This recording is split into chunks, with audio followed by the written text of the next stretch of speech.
Investment in securities are subject to market risk. Please carry out your due diligence and read all the related documents carefully before investing. Channel को subscribe करना ना भूलें और हमारे ताज़ा video सबसे पहले देखने के लिए बेल आइकन को दबाएं। आज हम पढ़ने वाले हैं सपोर्ट एंड रेजिस्टेंस। ठीक है, सपोर्ट एंड रेजिस्टेंस क्या होता है? सबसे पहले बेसिक चीज पढ़ो। देखो मेरे हाथ में है ये पेन, इसको मैं ऐसे ऊपर उछालूंगा तो ये जो रूफ है ना, यहां से ये पेन टकरा के नीचे आ जाएगा और ये जो फ्लोर है ना, यहां से दोबारा टकरा के ये ऊपर चला जाएगा। अब ये पेन नहीं है, बॉल है। समझ में आ रहा है? तो कहने का मतलब क्या है? कहने का मतलब ये है कि रेजिस्टेंस एक ऐसा एरिया होता है जहां से कोई भी चीज नीचे आती है और सपोर्ट ऐसा एरिया होता है जहां से कोई भी चीज ऊपर आती है। ठीक है, बाउंस बैक करती है। इसी को सपोर्ट रेजिस्टेंस बोला जाता है। अब ये क्यों इंपॉर्टेंट होता है? देखो टेक्निकल का तो बेस ही सपोर्ट रेजिस्टेंस है।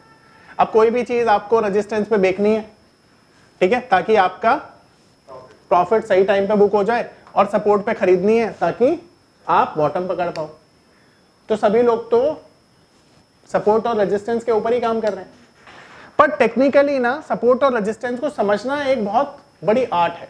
ठीक है, क्योंकि सपोर्ट एंड रेजिस्टेंस ना दो तरह के होते हैं। पहला जिसे हम कहते हैं time wise support and resistance, और दूसरा होता है जिसे हम कहते हैं price wise support and resistance. अब ये टाइम वाइज और प्राइस वाइज क्या होता है ये समझाता हूं। तो आपने टेक्निकल चार्ट देखा है, तो टेक्निकल चार्ट किस तरह से बना होता है? टेक्निकल चार्ट इस तरह से बना होता है ना, ऐसे। अब आप देखते हो कि यहां पर एक टाइम दिया होता है, जनवरी, फरवरी, मार्च, अप्रैल, मई, जून, जुलाई, अगस्त, इस तरह से। और यहां पे टाइम मेंशन होता है 100, 120, 130। मैं तुम्हें अभी लाइव चार्ट पे भी दिखा दूंगा। ठीक है, ऐसे ही होता है ना। यहां प्राइस मेंशन है और यहां पर टाइम मेंशन है। अब कैंडल्स बनी हुई हैं। कैंडल्स कैसे बनी है? इस तरह से कैंडल्स बनी हुई है, राइट। मान लेते हैं ये सारे ऐसे कैंडल्स। अभी मैं लाइन चार्ट के माध्यम से आपको समझा रहा हूं। अब यहां पर आप देखोगे दो चीजें समझ में आएंगी। अगर मैं मल्टीपल सपोर्ट और रेजिस्टेंस ड्रॉ करूं, तो सपोर्ट और रेजिस्टेंस ड्रॉ करने के पीछे ना एक थंब लाइन क्या काम करती है? सबसे पहली चीज कि ये जो टॉप है ना, इनफैक्ट मैं आपको ना चार्ट पे ही समझाता हूं, ज्यादा अच्छे समझ में आएगा। ठीक है, ये मार्केट का टॉप है क्योंकि यहां से मार्केट नीचे आया है, और ये बॉटम है क्योंकि यहां से मार्केट ऊपर आया है। फिर अगेन ये टॉप है, यहां से मार्केट नीचे आया है, और ये बॉटम है, यहां से मार्केट ऊपर आया है। फिर यहां से ये बॉटम है, मार्केट ऊपर आया है, ये टॉप है, एंड देन ये बॉटम है। टॉप और बॉटम को कैसे डिफाइन करते हैं ये आप समझ चुके हैं। टॉप एक ऐसा एरिया होता है जहां से मार्केट नीचे आता है, बॉटम ऐसा एरिया होता है जहां से मार्केट ऊपर आता है। अब ये चीजें तो बहुत कॉमनली आप लोग समझ चुके हैं। अब यहां पर ना मैं सपोर्ट और रेजिस्टेंस को अगर ड्रॉ करूंगा ना, तो उसका एक थंब रूल होता है, जैसे मैंने आपको बताया। और वो थंब रूल ये कहता है कि स्ट्रेट लाइन के थ्रू, पैरेलल लाइन के थ्रू जितने भी हाईज एंड लोज कनेक्ट होते हैं ना, उससे हम सपोर्ट और रेजिस्टेंस को ड्रॉ कर सकते हैं। ये मैं एक एग्जांपल से आपको समझाता हूं। नमस्कार दोस्तों, क्या आप स्टॉक मार्केट में शुरुआत करने का सोच रहे हैं और क्या आपको यह समझ में नहीं आ रहा है कि आपकी शुरुआत कहां से होनी चाहिए?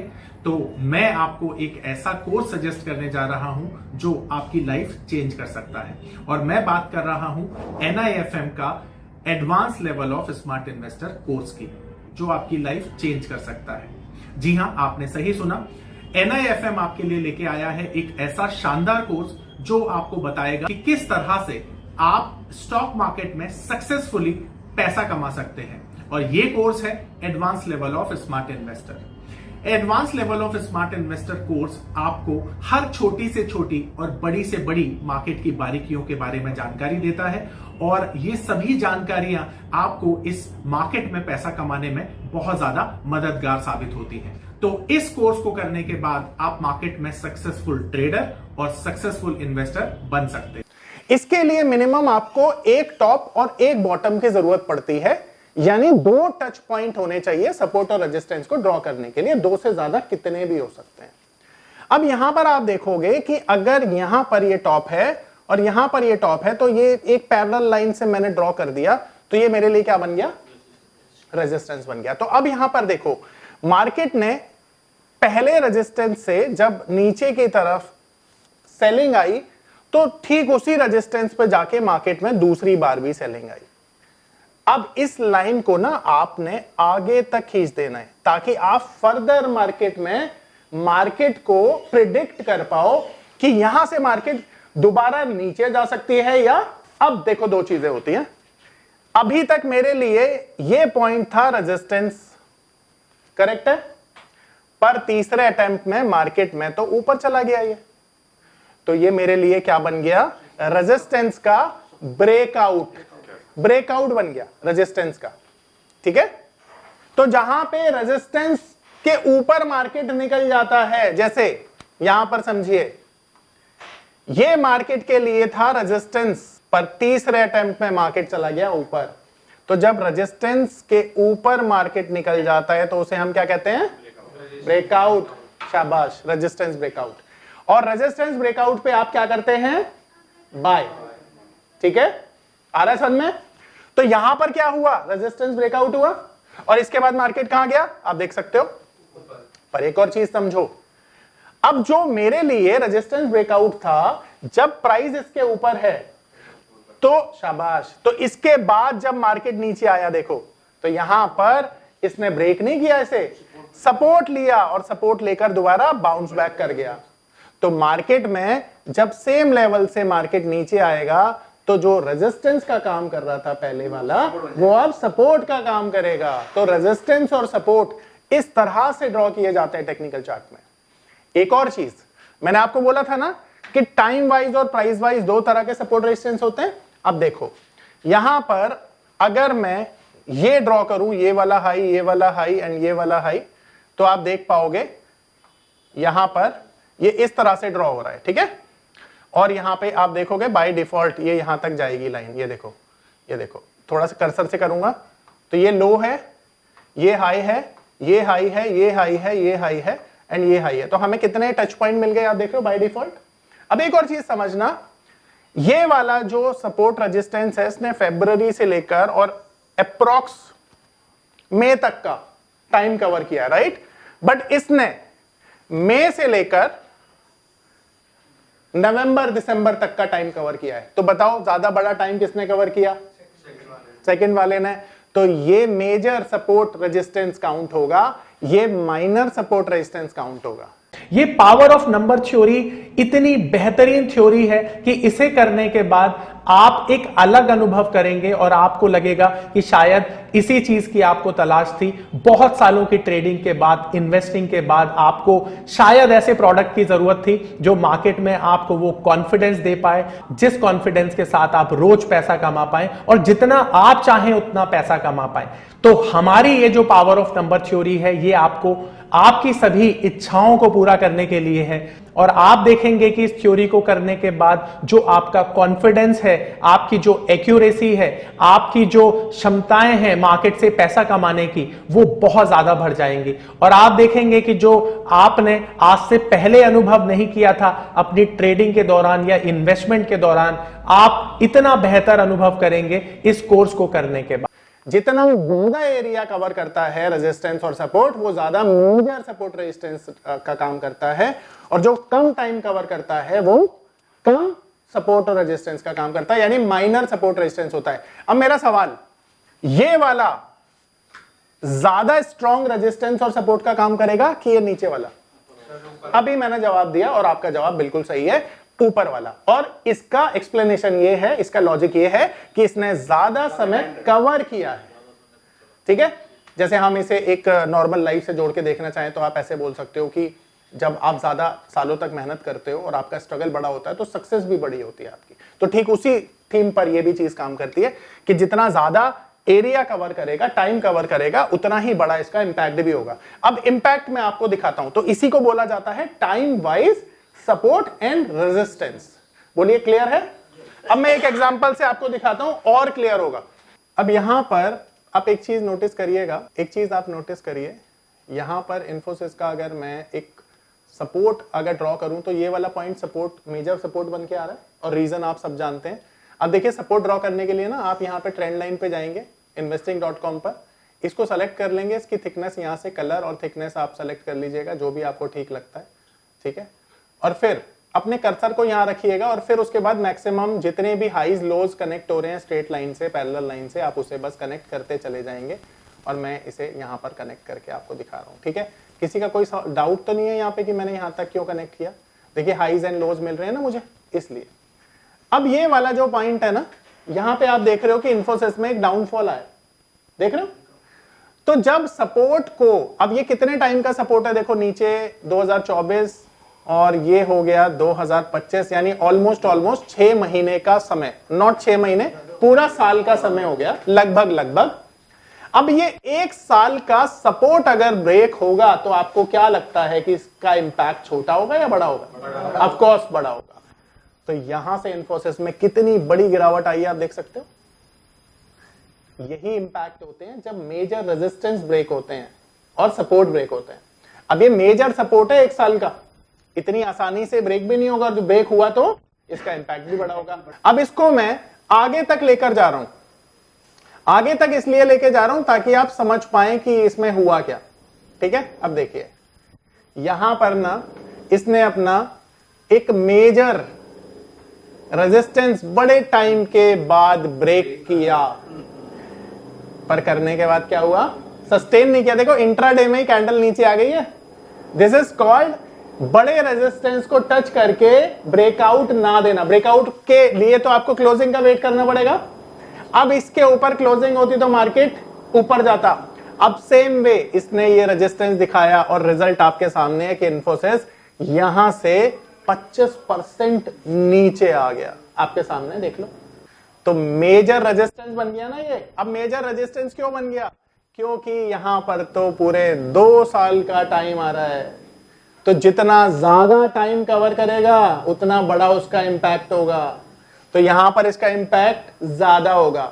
सेम वे अगर मान लो इन्फोसिस ने फॉर एनी रीजन इस लेवल के ऊपर क्लोज दे दिया, आज नहीं 4 महीने में, और क्लोजिंग दे दी, तो इसका मतलब है भयंकर रूप से तेजी आएगी, भयंकर रूप से। तो एक बात बताओ, आपको यहां पे स्टॉक सिलेक्शन में भी तो मदद मिलेगी कि आपको ऐसे स्टॉक सेलेक्ट करने चाहिए जिनका मेजर ब्रेकआउट होता है। बोलो आया समझ में? सिंपल है। अब सेम चीज मैं आपको सिल्वर पे दिखाता हूं। ऑनलाइन स्टूडेंट समझ में आ रहा है ना? कोई डाउट हो पूछ लेना। अब देखो, अब बात कर लेते हैं सपोर्ट की। तो इन्फोसिस यहां से बाउंस बैक क्यों किया? देखो उसका रीजन भी चार्ट ने दे दिया आपको कि यहां पे मेजर सपोर्ट है। देखो कितना बड़ा सपोर्ट था इसका, देखो कितना सालों का सपोर्ट था, ये देख रहे हो? और ये तो डबल बॉटम भी है, परफेक्ट, बिल्कुल डबल बॉटम लगा ये तो। अब ये देखो यहां पे देखो ये 1 डे का टाइम है। इनफैक्ट इसका मैं एक टाइम फ्रेम बढ़ा देता हूं ताकि ज्यादा एरिया कवर कर पाए हम। ठीक है, देख रहे हैं? ये एक मेजर, यहां पे देखिए ये मेजर रेजिस्टेंस है। इस लेवल को सिल्वर ने निकाला नहीं था। ठीक है, अब देख पा रहे ना? देखिए अब मैं इसे क्या करूंगा, मैं इसे ड्रॉ कर लेता हूं टेक्निकल चार्ट पे। यहां पे मैं बड़ा कर दूंगा, उसके बाद आपको समझ में और अच्छे से आ जाएगा कि, क्योंकि पैटर्न जब आप चार्ट के पैटर्न पढ़ोगे ना तो आपको क्लियर हो जाएगा। देखो यहां पे ये सिल्वर का रेजिस्टेंस था, एंड आप देख रहे हो कि ये जो कैंडल है इसने इसको नीचे जाते हुए टच किया, पर उसके बाद सीधी ऊपर चली गई। ठीक है, आएगा तो ये 5 साल का रेजिस्टेंस बन जाएगा ना फिर तो जब 5 साल के रेजिस्टेंस का ब्रेकआउट आएगा तो तुम्हें क्या लगता है, यहां से 5-7% किसी स्टॉक का मूव करना कोई मुश्किल काम होगा? नहीं ना? यही तुम्हें सीखना है, यही समझना। नेक्स्ट कैंडल रेड बन के नीचे आए तो वो तो फिर नीचे नहीं, देखो अभी तो बेरिश ही है ना इस एनालिसिस से। भाई इस मंथ की क्लोजिंग तो फरवरी को होगी, तो फरवरी तक ये कैंडल ऊपर तो जा सकती है। ठीक है, देखो सेम वे OFSS तो खैर अभी इतना डाटा नहीं है, बहुत पुराना स्टॉक भी नहीं है OFSS। ठीक है, 2003 की लिस्टिंग ही है, तो ऐसा समझो कि अभी मेजर सपोर्ट पे ही खड़ा हुआ है OFSS। पर यहां पर इसका एक और सपोर्ट बनता है जो कि बनता है 4700 पे। ठीक है, तो अभी IT कंपनी में तो देखो बहुत ज्यादा ओवरसोल्ड हो गया है। अभी ओवरसोल्ड आपको मैंने पढ़ाया नहीं है तो अभी डिस्कस भी नहीं करेंगे। ठीक है, तो दोबारा से आ जाते हैं सपोर्ट रेजिस्टेंस पे। तो यहाँ पे आप देखो ये मार्केट में ये जो लेवल था ये एक मेजर सपोर्ट का काम कर रहा था। ठीक है, और यहाँ पे मार्केट ने जो ब्रेकडाउन दिया उसके बाद सारी चीजें नीचे आ गई। ठीक है, अब मैं आपको बता रहा हूं रेजिस्टेंस। तो अब अगर OFSS की बात, चलो किसी एक बारी हम निफ्टी की बात करते हैं। तो प्राइस वाइज सपोर्ट सबको समझ में, सॉरी टाइम वाइज सपोर्ट सबको समझ में आया ना? परफेक्ट है। अब प्राइस वाइज सपोर्ट क्या रेजिस्टेंस क्या होते हैं वो समझाता हूं। देखो जो हाईएस्ट पीक होता है ना, जो हाईएस्ट पीक होता है, अब ये हाईएस्ट पीक है, मैं सिर्फ एक बार ड्रॉ कर रहा हूं आपके लिए, आप देखिएगा यहाँ पे। तो ये जो लेवल है टेक्निकल चार्ट पे, ये हमारे लिए हाईएस्ट पीक है। ठीक है, क्लियर है ना सबको? देखो बड़ा करके देख लो। अब इसको आगे तक ले जाओ। अब यहाँ पे एक स्ट्रेटेजी भी समझाऊंगा, ठीक है, जिसे कहते हैं 52 वीक स्ट्रेटेजी। अब ये एरिया ऐसा है जहां से हर बारी ना निफ्टी नीचे की तरफ आए, तो ये एरिया टॉप पर है, इसीलिए इसे प्राइस वाइज रेजिस्टेंस बोला जाएगा। तो प्राइस वाइज रेजिस्टेंस क्या होता है? जो हाईएस्ट पीक पर प्राइस होता है उसे कहते हैं प्राइस वाइज रेजिस्टेंस। ठीक है, अब इसका ना एक साइकोलॉजी होती है। साइकोलॉजी ये है कि मान लो तुम 4th फ्लोर पर रहते हो और रोज सीढ़ियां चढ़ के तुम अपने 4th फ्लोर पे जाते हो, तो तुम्हारे दिमाग ना एक चीज को एक्सेप्ट कर लेता है कि भाई यहां तक थकना नहीं है। पर 4थे फ्लोर पे जैसे ही तुम जाओगे ना, दरवाजा जल्दी से तुम चाहोगे खुल जाए, क्योंकि तुम्हारी जैसे ही 4th फ्लोर पे तुम आओगे थकान हो जाएगी तुम्हें। ये माइंडसेट है। ठीक है, सेम वे ना मार्केट को भी ये पता है कि जो प्राइस वाइज रेजिस्टेंस है ना, वहां पे मार्केट को थकना है, क्योंकि साइकोलॉजिकली ये लेवल ब्रेकआउट नहीं हुआ है, और ब्रेकआउट नहीं हुआ तो किसी वजह से महंगा लगता है लोगों को लगता है यहां से तो सेलिंग आएगी। और अक्सर हमने देखा है, यहां पर तुम्हें दिख भी रहा है कि 3 बार यहां से मार्केट नीचे जा चुकी है। ठीक है, तो प्राइस वाइज रेजिस्टेंस पे मार्केट अक्सर नीचे आता है, पर इसका एक फ्लिप साइड भी है। फ्लिप साइड क्या है कि जब इसके ऊपर ना क्लोजिंग दे दे मार्केट, यानी 52 वीक हाई के ऊपर जब मार्केट क्लोज करता है, तो वहां पर वो सुपर बुलिश हो जाता है, और वहां से उसमें बहुत बड़ी तेजी आती है। अब आप बोलेंगे कि मैं नहीं बोलना चाहता हूं कि इसके ऊपर अगर मार्केट ने 2 दिन क्लोज कर दिया तो मार्केट में बहुत बड़ा ट्रेंड आएगा। ठीक है, मे बी मार्केट 28,000 29,000 30,000 भी चली जाए। ठीक है, इसके बाद तो सारी चीजें करेंगे जब 2 दिन क्लोज हो गए, क्योंकि इंडेक्स पे हम एक क्लोजिंग का कभी भी वो नहीं लेते हैं कंफर्मेशन। सिर्फ इंडेक्स पर नहीं बोलते हैं 2 दिन की क्लोजिंग का वेट करना चाहिए, अदरवाइज स्टॉक पर तो सस्टेन होने का ही वेट करना चाहिए, क्लोजिंग का भी वेट नहीं करना चाहिए।